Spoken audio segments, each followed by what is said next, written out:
I used to think the worst part about moving into our dream neighborhood would be unpacking boxes or setting up furniture.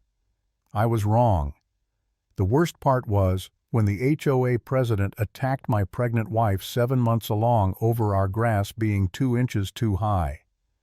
3 minutes later, sirens were echoing through Riverside Park, and everything we thought we knew about a peaceful community was gone. That morning had started perfectly. The sun was soft and golden, glinting through the oak trees at the park. My wife Sarah was glowing in that way, only expecting Mother's Due, tired but radiant. We'd been trying for 3 years to have a baby, and finally our dream was coming true. She rubbed her belly and smiled at me. "The baby's kicking again," she said. "Maybe he likes the park." I smiled back.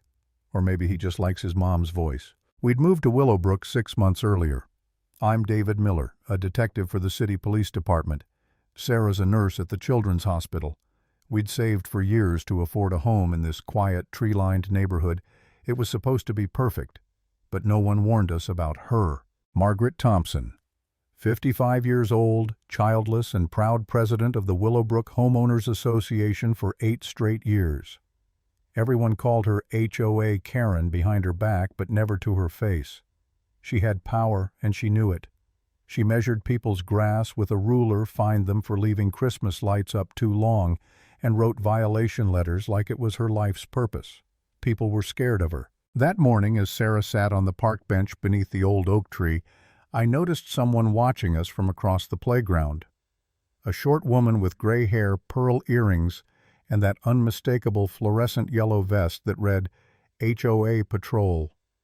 Clipboard in hand, jaw-tight eyes burning holes through us. I'd heard the stories about her, sure. But I'm a cop. I believe in giving people a fair chance. Maybe she wasn't as bad as they said. Yeah, I was wrong. She marched straight toward me, heels clicking on the concrete. "Excuse me," she snapped. "You're David Miller from 1247 Oak Street." I stood. "Yes, ma'am, that's right." She puffed her chest out like she was announcing royalty. "Margaret Thompson, HOA president. You have multiple violations." I blinked. "Violations?" She flipped her clipboard open dramatically. "Your grass is 2 inches over regulation. Your mailbox paint is chipped. Your wife hangs laundry outside. And your car was parked facing the wrong direction last Tuesday." I almost laughed. "Ma'am, we just moved in 6 months ago. We're still adjusting. Can you give us a little time?" "Time," she barked. "I've been watching your house for weeks. You people think you can move here and ignore our community standards." "You people." The words hit like a slap. "What exactly do you mean by you people?" I asked. She narrowed her eyes. "Young couples with babies, thinking you own the world. You'll ruin this neighborhood with your noise and chaos." I took a slow breath, fighting to stay calm. "We don't even have the baby yet. And for the record, I'm a police detective, my wife's a nurse. We're not here to cause trouble." Margaret scoffed. "That explains it. Power-hungry people like you always think rules don't apply." Before I could respond, Sarah came walking back from the restroom, one hand on her back, the other on her belly. She looked tired but peaceful until Margaret turned toward her with pure venom. "And there she is," Margaret said. "The rule breaker herself." Sarah frowned softly. "I'm sorry, have we met?" "I'm Margaret Thompson, HOA president," she declared like it was a badge of honor. "And you, young lady, are violating multiple community standards." Sarah looked confused. "I don't understand. What did we do?" Margaret's voice rose. "You people think pregnancy gives you special privileges." "Please," Sarah said quietly. "We just want to follow the rules and be good neighbors." "Good neighbors," Margaret hissed. "You're destroying this neighborhood. First babies, then toys on lawns, then property values dropping." That's when I stepped forward. "That's enough. You need to leave my wife alone." Margaret's face twisted with rage. "Don't tell me what to do. This is a public park. I am the community standards." I reached for Sarah's hand. "Let's go, sweetheart. She's not worth it." But Margaret followed. "Don't walk away from me," she shouted.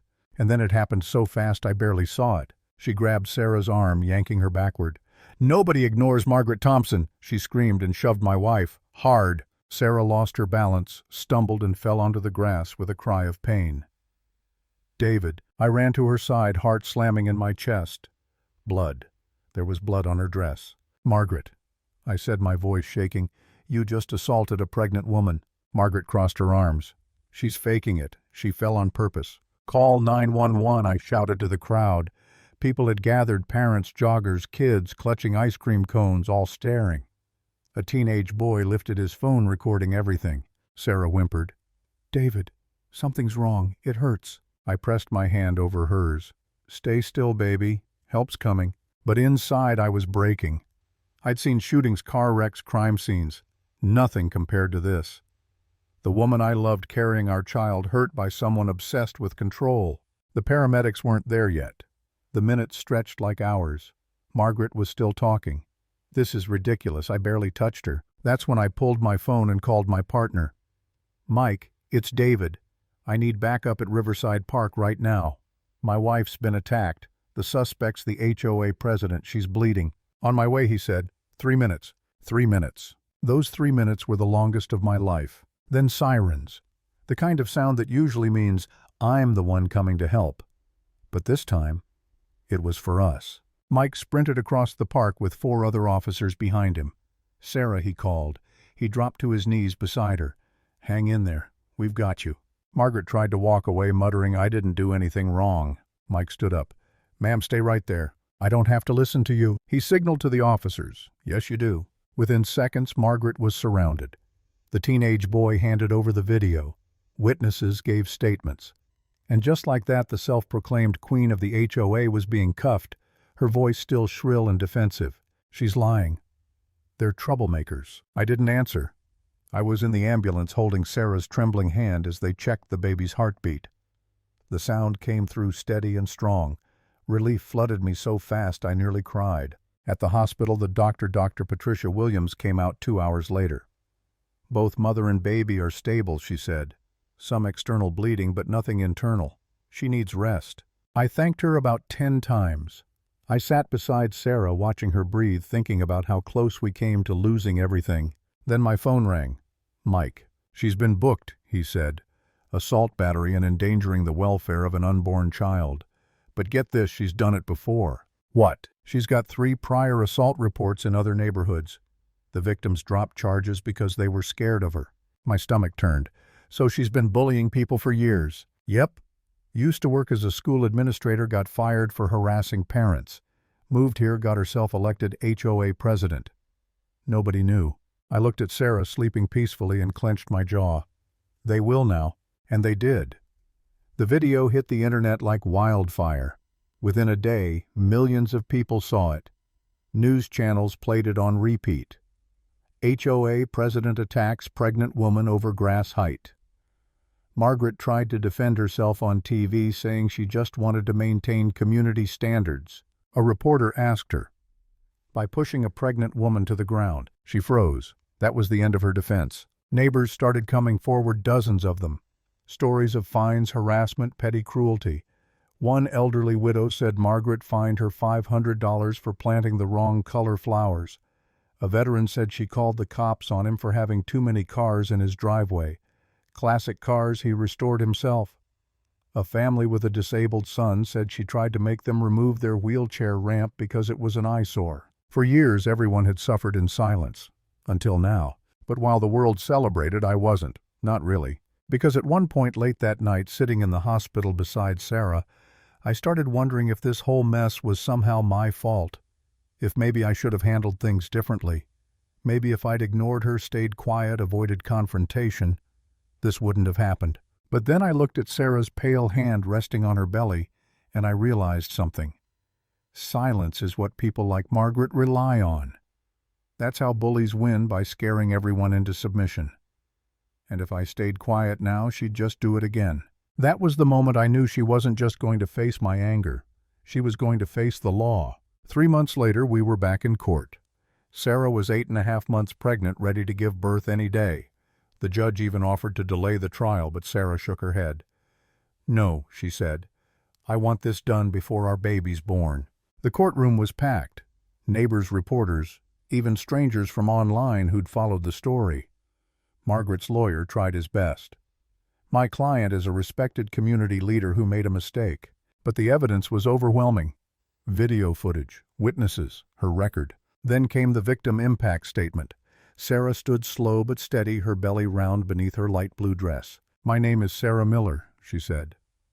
3 months ago, Margaret Thompson attacked me in a public park because my husband and I didn't cut our grass short enough.